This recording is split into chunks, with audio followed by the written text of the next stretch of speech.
अस्सलाम वालेकुम। Class 9 bio का आज लेक्चर है। आज हमारा जो टॉपिक है वो है साइटोप्लाज्म।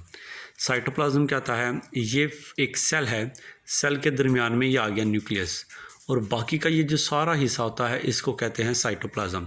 जैसे अंडा भी जो है ना एक सेल होता है।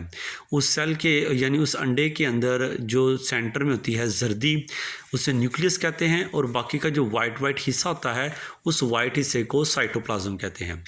ठीक है, ये जो साइटोप्लाज्म होता है ये सेमी विस्कस और सेमी ट्रांसपेरेंट सब्सटेंस होता है। अब ये सेमी विस्कस और सेमी ट्रांसपेरेंट क्या है? आप ऐसा करो, एक वाइट प्लेट लो, अंडा लो, अंडे को तोड़ के उस वाइट प्लेट में डालो।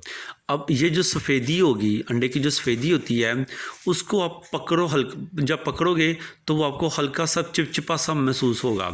ठीक है, तो वो सेमी विस्कस होता है। अब उसको कभी आप गौर से देखोगे तो आपको नीचे जो प्लेट है वो क्लियर दिखाई नहीं देगी, दिखाई देगी पर क्लियर दिखाई नहीं देगी। इसी वजह से ये सेमी ट्रांसपेरेंट होता है।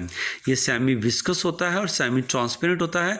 और कहाँ पाया जाता है? प्लाज्मा मेम्ब्रेन और न्यूक्लियर एनवेलप के दरमियान। अब ये जो लाइन है ये प्लाज्मा मेम्ब्रेन आ गई, और ये दूसरी जो है ना ये न्यूक्लियस की लाइन है। न्यूक्लियस और यानी प्लाज्मा मेम्ब्रेन के दरमियान ये जितना भी वाइट हिस्सा है इसको कहते हैं जी साइटोप्लाज्म।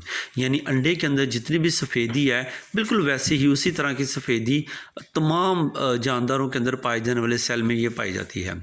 अच्छा, अब इसके अंदर कौन कौन सी चीज़ें पाई जाती हैं? इसके अंदर पानी पाया जाता है, ऑर्गेनिक एंड इनऑर्गेनिक साल्ट पाया जाता है। ये आपने केमिस्ट्री में पढ़ा। ऑर्गेनिक तमाम वो कंपाउंड होते हैं जिसमें कार्बन और हाइड्रोजन पाए जाते हैं। इनऑर्गेनिक वो कंपाउंड होते हैं जिसमें कार्बन और हाइड्रोजन के अलावा बाकी 116 जो एलिमेंट होते हैं वो सारे पाए जाते हैं। ठीक है, तो इसके अंदर पानी पाया जाता है, ऑर्गेनिक एंड इनऑर्गेनिक साल्ट पाया जाता है। अच्छा, इस क्वेश्चन आता है कि इसका फंक्शन क्या है? तो इसका मेन जो फंक्शन होता है ये प्रोवाइड करता है स्पेस, ये जगह देता है तमाम सेल के अंदर पाए जाने वाली चीज़ों को, यानी सेल ऑर्गेनेल्स को। जैसे न्यूक्लियस को ये जगह देता है, देखें ये न्यूक्लियस, जैसे गोल्जी एप्परेटस, लाइसोसोम, माइटोकॉन्ड्रिया, जो कि हम आगे इंशाल्लाह इसको पढ़ते जाएंगे, इन सब को ये स्पेस देता है, जगह देता है, ताकि वो अपने प्रॉपर फंक्शन अदा कर सके। जैसे एक एग्जांपल है ग्लाइकोलाइसिस। ग्लाइकोलाइसिस जो है ना ये साइटोप्लाज्म में होता है। अब ग्लाइकोलाइसिस क्या होता है? ग्लाइकोलाइसिस होता है ब्रेक डाउन ऑफ फूड।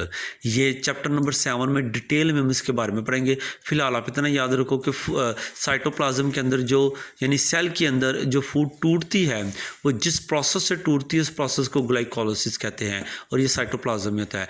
तो साइटोप्लाज्म का मेन काम क्या होता है?